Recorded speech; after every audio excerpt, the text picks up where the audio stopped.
Union রুমের একেবারে সামনে আমরা রয়েছি।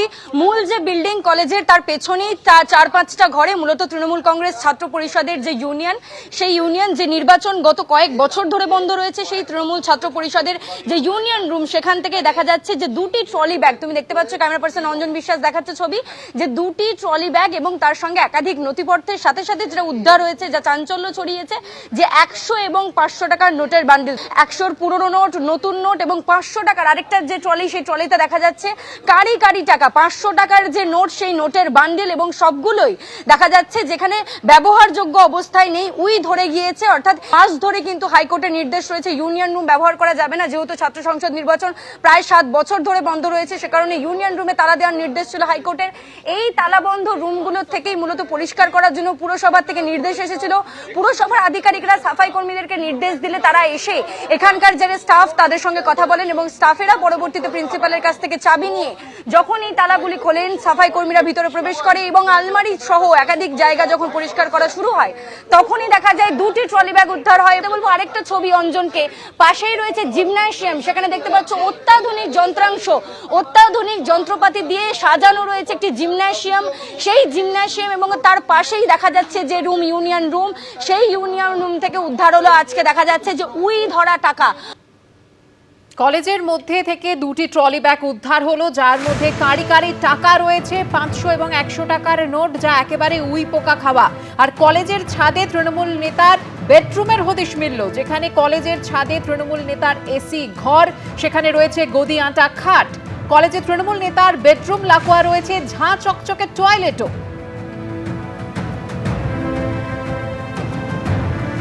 যাকে বলা হচ্ছে কলেজের মধ্যে তৃণমূল নেতার ফুর্তি ঘর, কি না নেই সেখানে। গদিয়াটা খাট যেমন রয়েছে, এসি লাগানো রয়েছে এবং সেই সঙ্গে ইউনিয়ন রুম থেকে উদ্ধার হয়েছে আগ্নেয়াস্ত্র। তালা ভেঙে ইউনিয়ন রুমে ঢুকতেই লকারে সাজানো ছিল এই অস্ত্র। অর্থাৎ কিনা একদিকে বেডরুম, টাকা এবং অস্ত্র। খাস কলকাতার নামকরা কলেজ সুরেন্দ্রনাথ কলেজ, সেখানেই ঘটলো এই ঘটনা। আগ্নেয়াস্ত্রের ছবি আপনারা দেখতে পাচ্ছেন। ইউনিয়ন রুম যেখানে তালা ভেঙে ঢোকা হয় আর তারপরই লকারে সাজানো অস্ত্র উদ্ধার হয়।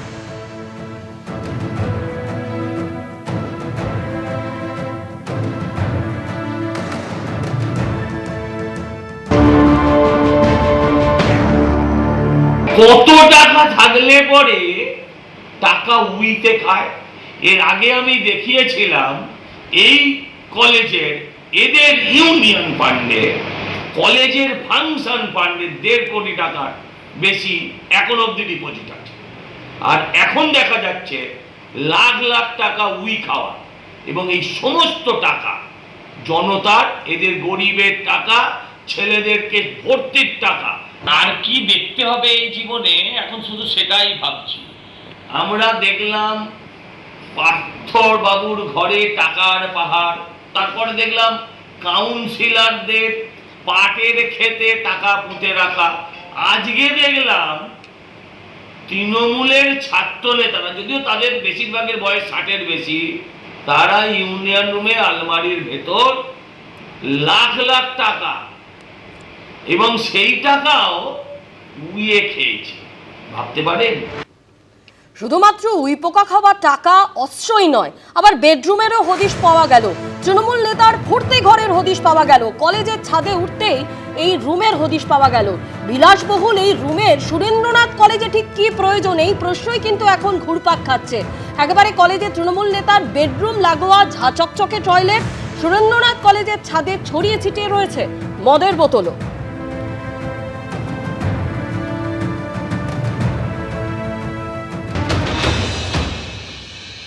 সুরেন্দ্রনাথ কলেজের মেন বিল্ডিং এর 4 তলার ছাদের উপরে একাধিক স্মার্ট রুম, স্মার্ট ক্লাসরুমের পাশাপাশি দুটি বেডরুমও রয়েছে।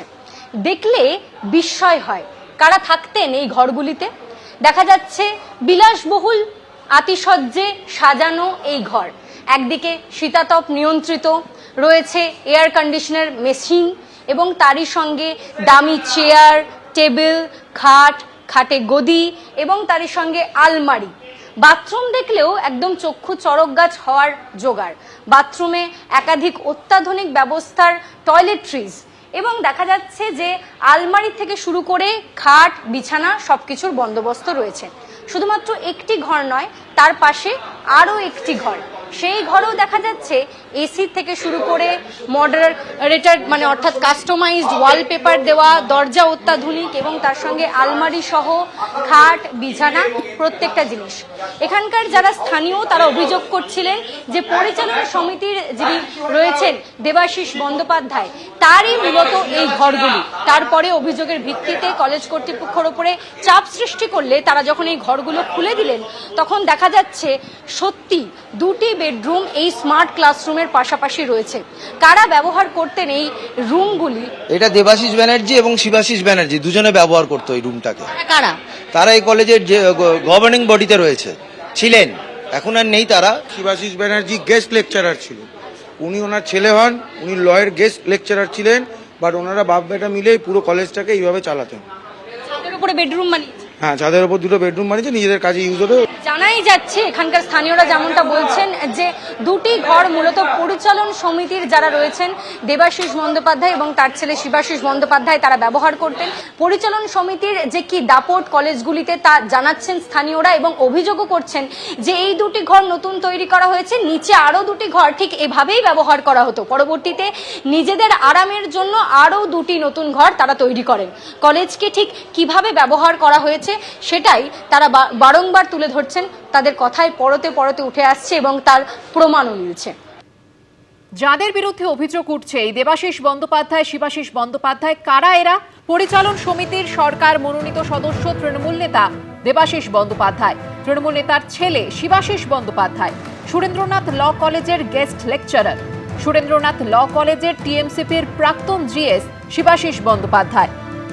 কলেজের যে টেরেস ফ্যাসিলিটি তার উদ্বোধন হয়েছিল সুদীপ বন্দ্যোপাধ্যায়, নয়না বন্দ্যোপাধ্যায়ের উপস্থিতিতে।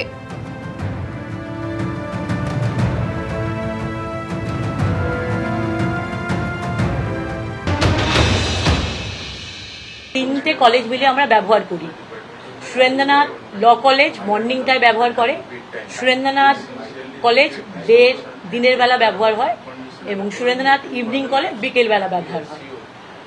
এই তিনটে কলেজে গত 2011 সালের পর থেকেই হচ্ছে গভর্নমেন্ট নমিনি হিসাবে বা গভর্নমেন্টের পক্ষ থেকে রিপ্রেজেন্টেটিভ হিসাবে দেবাশিস ব্যানার্জি এখানে যোগাযোগে ছিলেন।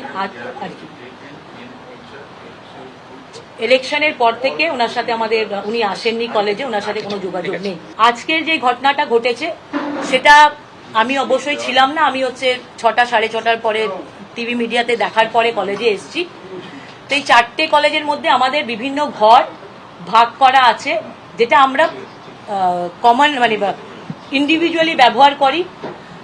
ক্লাসরুম আমরা সবাই ব্যবহার করি। তো সেটা আমাদের কমন আন্ডারস্ট্যান্ডিংয়ে, যেহেতু একটা বিল্ডিংয়ে 4খানা কলেজ চলছে, অ্যাডমিনিস্ট্রেটিভ পারপাসে, অফিসিয়াল পারপাসে বা ছাত্র সংসদের যারা, এখন তো ছাত্র সংসদ দীর্ঘদিন ধরে নেই, তো ব্যবহার করা হয়।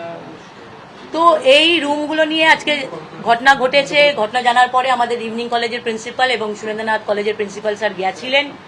ডাকার পরে হচ্ছে দেখা গেছে, সেটা নিয়ে আমরা প্রত্যেকে এফআইআর করেছি এবং আমরা চাইছি এবং আমাদের প্রত্যেকেই হচ্ছে আমাদের যেটা হচ্ছে আমাদের চিফ মিনিস্টারের কাছে আমাদের আবেদন কে গোটা ব্যাপারটা নিয়ে ইনভেস্টিগেশন করা হোক, ইনভেস্টিগেশন করে আইডেন্টিফাই করা হোক কি কিভাবে জিনিস ওখানে গেছে, কারা রেখেছে, কি হয়েছে। কলেজের মধ্যে বেডরুমের কি প্রয়োজন, এই প্রশ্ন যেমন একদিকে উঠতে শুরু করেছে, তেমনি এই প্রশ্ন উঠতে শুরু করেছে যে এই কারি টাকা এলো কোথা থেকে, যে টাকা উইপোকা ধরে গিয়েছে, এই বিপুল পরিমাণ 100 এবং 500 টাকার নোট পাওয়া গিয়েছে দুটি ট্রলিতে, এই টাকা কে বা করা এই সুরেন্দ্রনাথ কলেজে নিয়ে এসে রাখতো, এই প্রশ্নও কিন্তু ইতিমধ্যে উঠতে শুরু করেছে।